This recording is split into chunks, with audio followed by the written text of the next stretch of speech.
caso que a mí me generó mucho aprendizaje, por eso se los traigo. Vamos a compartirlo y luego lo comentamos.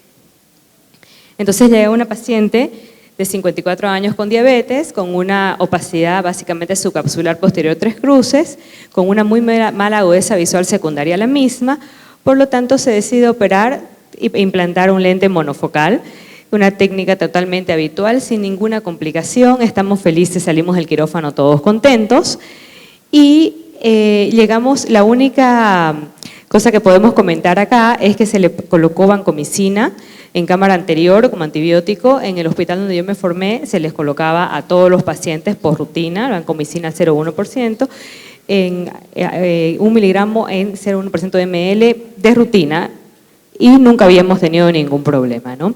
Entonces, llegamos a revisar nuestros pacientes y destapamos nuestra pacientita del día anterior y nos encontramos con esta imagen de terror. Vemos un edema de limbo a limbo. Obviamente, en este momento, al ver esta situación, fíjense que hay aquí dos cosas que llaman la atención. Primero, el edema tan importante que era de limbo a limbo, como les comento, una pupila totalmente midriática y arrefléctica. En este instante, por supuesto, al ver esta situación, y por la prematuridad de la presentación de los síntomas, no pensamos en una endoftalmitis. Entonces, ¿qué hicimos? Pues le pusimos al paciente un corticoide paraocular, un transeptal, y empezamos con corticoterapia, además de los antibióticos. De todas maneras, para salir de cualquier duda, le hicimos una ecografía y encontramos una cavidad totalmente anecoica. De todas formas, ¿cuáles eran las interrogantes al tener un caso como este? ¿Qué es? ¿Es una endoftalmitis? ¿Es trauma quirúrgico? La verdad es que la cirugía había transcurrido sin ninguna eventualidad. ¿Un síndrome tóxico del segmento anterior? O también había que pensar en un desprendimiento de SM cuando tenemos estos edemas de limbo a limbo, ¿no? Tercer día posoperatorio. Con la corticoterapia iniciada, vemos cómo el edema empieza a disminuir, empezando desde la parte superior hacia abajo. Y pensamos, bueno, vamos a seguir con el tratamiento y vamos a revisar al paciente de manera estrecha. Quinto día, el edema baja un poco más todavía, pero fíjense aquí en esta imagen, vemos estas bandas de fibrina de manera abundante que generan una membrana pupilar y viajan al iris, al ángulo, a todos lados. La cámara anterior estaba llena de estas bandas de fibrina con esta pupila totalmente refléctica y decimos, ok, manejo. Continúo con el tratamiento médico, pensamos en un lavado. En la actualidad se sabe que los lavados de cámara anterior en los TAS no se deben de realizar. Seguimos el tratamiento con la corticoterapia. A los 10 días posoperatorio tenemos un edema que va mejorando.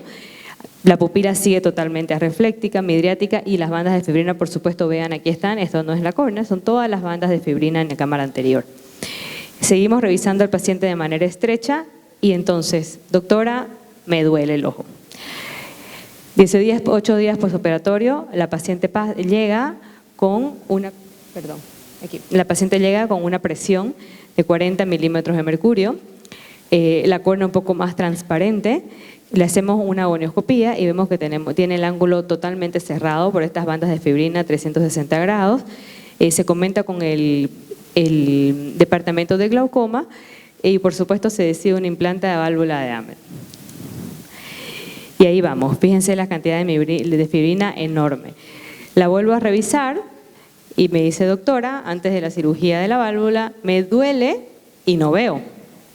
O sea, la pesadilla continúa. Cuando uno piensa que no puede ser peor, parece que sí, todo puede ser peor. Edema macular. De todas formas, se realiza la cirugía del implante de la válvula. Aquí van a ver el tubito de la válvula un poquito largo, pero todo dentro de lo esperable para una situación como tal, donde vemos una córnea ya un poco más transparente. La paciente ve un poco mejor, la presión se controla, 14 milímetros de mercurio con medicación y un endotelio irregular. 5 semanas posterior, llega la paciente, doctora, otra vez no veo. Y la córnea totalmente descompensada. Entonces, esto que les traigo el día de hoy es más o menos la secuencia crónica de una muerte anunciada, en la que vemos un síndrome tóxico del segmento anterior, que genera al final, un evento inflamatorio tan severo que me destruye totalmente las estructuras del ojo.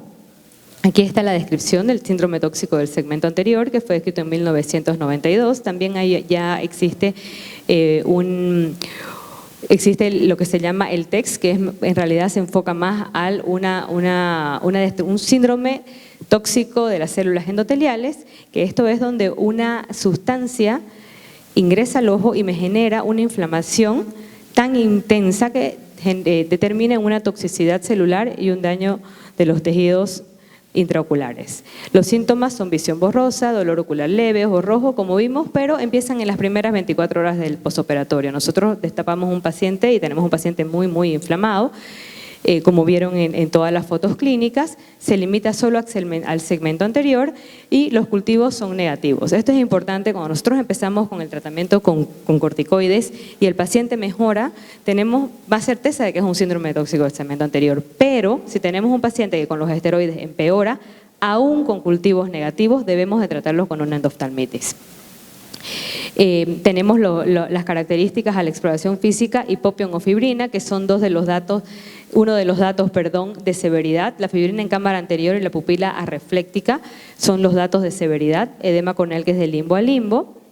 Y el principal diagnóstico diferencial que tenemos que hacer con un TAS es un TAS versus una endoftalmitis. Aquí tenemos una tablita que nos ayuda mucho a diferenciar el uno del otro. El TAS inicia entre las 2 y las 48 horas, la endoftalmitis entre los 4 y los 7 días. El TAS está limitado al segmento anterior y no hay vitreitis, a diferencia de la endoftalmitis que se extiende tanto al segmento anterior como al segmento posterior, presentamos vitreitis. El edema corneal del TAS es de limbo a limbo, hay una reacción fibrinoide en cámara anterior. En el TAS tenemos cultivos negativos que responden a esteroides. Tenemos el dolor es moderado a menos de que la presión se suba. En el endoftalmitis sabemos que tenemos un dolor importante y por supuesto el TAS mejora con la corticoterapia y el endoftalmitis no mejora. Lo más importante de esta charla, aparte de poder reconocer un TAS, es saber cuál es la causa. Porque el TAS evidentemente está ocasionado por algo que nosotros introducimos al ojo, algún descuido dentro de los protocolos del quirófano.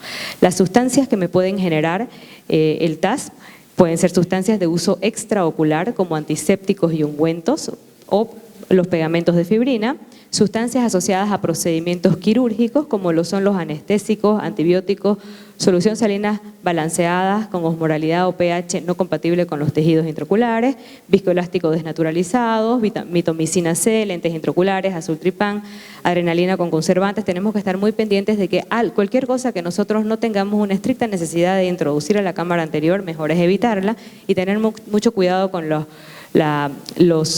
medicamentos que usamos intracamerales que no tengan, por supuesto, conservantes. Y la causa más frecuente de los TAS, según lo publicado, son las sustancias que permanecen en la superficie del instrumental quirúrgico, como lo son los detergentes enzimáticos, los baños ultrasónicos, autoclaves en malas condiciones de conservación que pueden impregnar de impurezas los instrumentales o las endotoxinas de bacterias gram negativas.